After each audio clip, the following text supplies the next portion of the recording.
Pablo Lambey, everybody knows him as Papa, and I became a part of the family. Pablo Lambey, when I was in Dangriga, became my father, and Mama Lam became my mother. In fact, most people thought that it was there that I lived, even though it was only a stone throw away that I was living. Um, Pablo Lambey as the man, fun-loving, humorous, visionary, brave, and focused.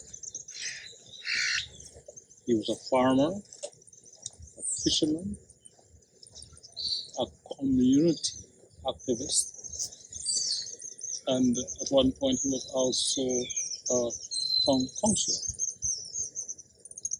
I could recall when he was vying for that position as town councillor, where he said that he knows that he doesn't have to go and canvass because he knows that his people are going to vote him in. That's how confident he was. His vision. He wanted Dangriga to stand out as the Garifuna capital that it should be, not only through music, but also, especially the language and the culture.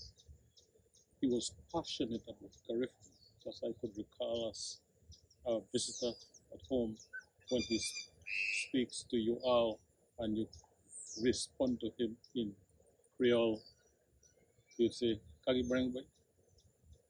I could remember Wags battling he and John to um, respond in Garifuna, and especially Sheriff. Uh, so that's to show you how passionate he was that it is our language, we should speak it, and we should be proud. Pablo Lambey wasn't only a big man in size, but he was also a big man in life. He wasn't afraid to face the political powers of the time. And this is how uh, he envisioned having a piece of land at the mouth of the river, because he said that he realizes a time will come when the Garifuna people will not have any piece of land to the front. And he wanted that to be inscribed as theirs. Papa Lam gave up himself. You would believe that he was rich, because he didn't think twice about issuing out what he has and staying without. I could imagine sometimes Lam might be angry with him because he gave away what should have stayed at home. But for some reason, that's just the way he was. Um, as I said, he wasn't afraid, so he could give because for some reason it is going to come back. The Pablo Lambey building. I think the building was that era was a CDS program that had died for many years, and he wanted a headquarters for Dangriga, the Garifuna people of Dangriga. And so he envisioned having that piece of place as a Garifuna flat with a building there.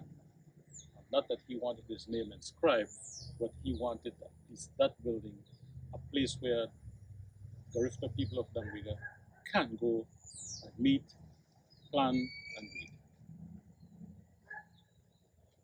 During his tenure as president of National Garifuna Council Dangriga branch, he started the building.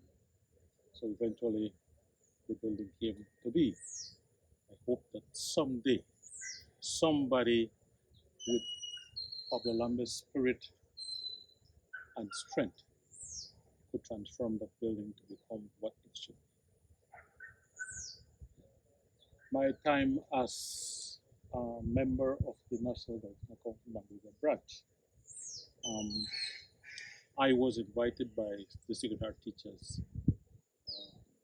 Mrs. Ciego, Ms. Francisco, Lala, Again, at that time, teachers were involved in preparing and making the celebration of the 19th what it should be.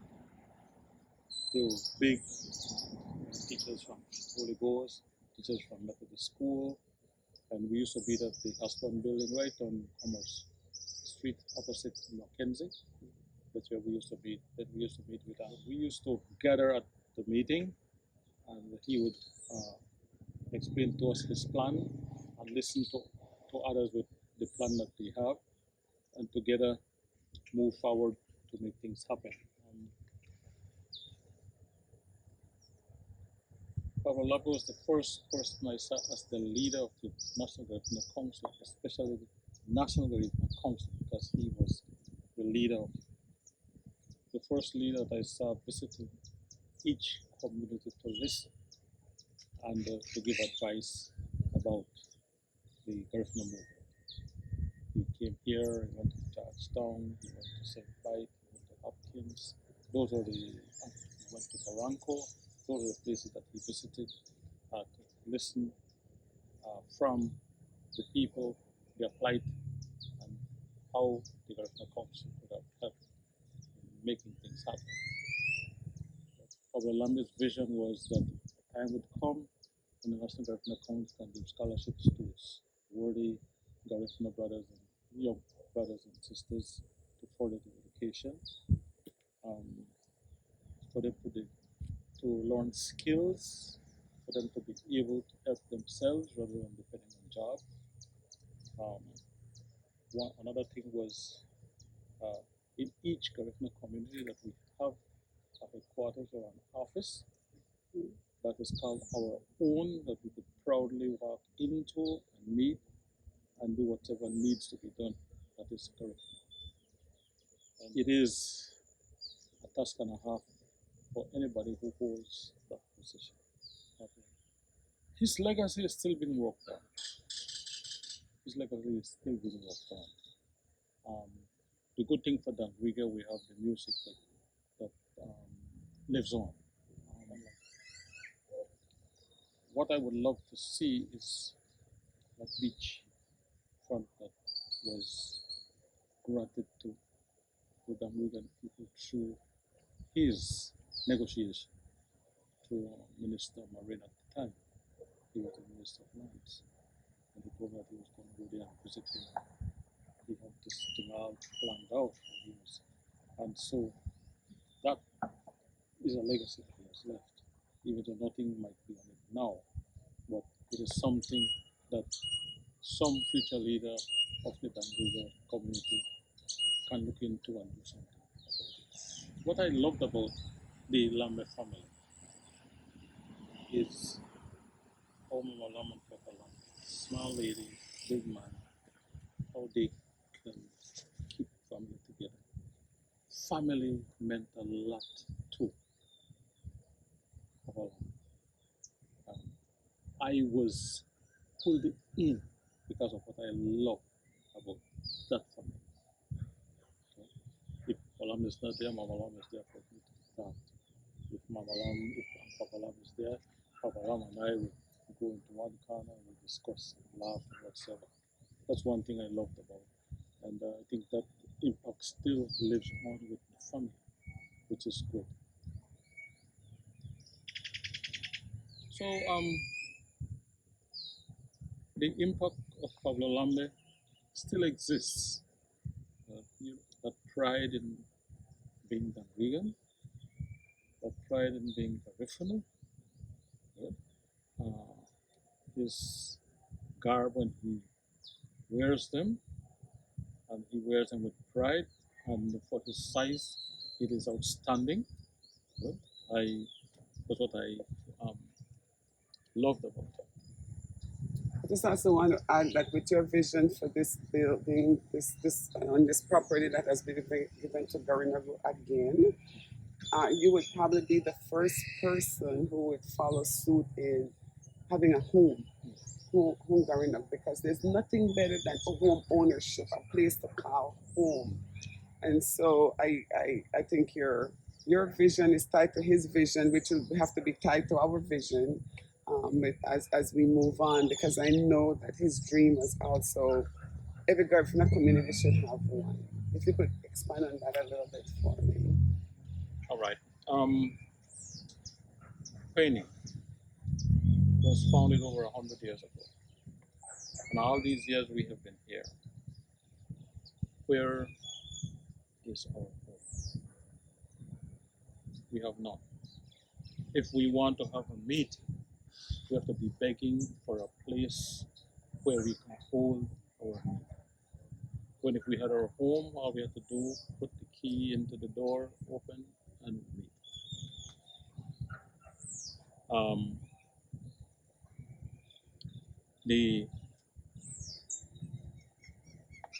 The movement has to begin to see the importance of our people putting together what they have for this movement.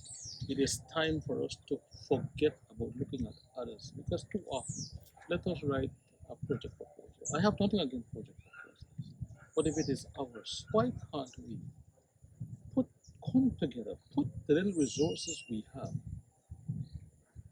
to make things happen for us? I think we'll be even prouder to know that we have contributed towards building a home or a headquarters for our people. It will instill more pride in us, love for our community, trust in each other, and like the theme, our bone, amor no. It is in time that we have to give. I by myself as a leader can't make it happen. But if I have a few people behind me who have faith in this movement, hey, nothing to stop us from having a wonderful or beautiful building here in Plain as our headquarters, as our Inani ya? Ay. So gibe ke luwa friend oni do gibe ke luwa ya fa da gibe ke luwa digni wa mago. Digi e meliti da wa o e wa su de kala lube wa digni wo wo. Ma ble da humai ya.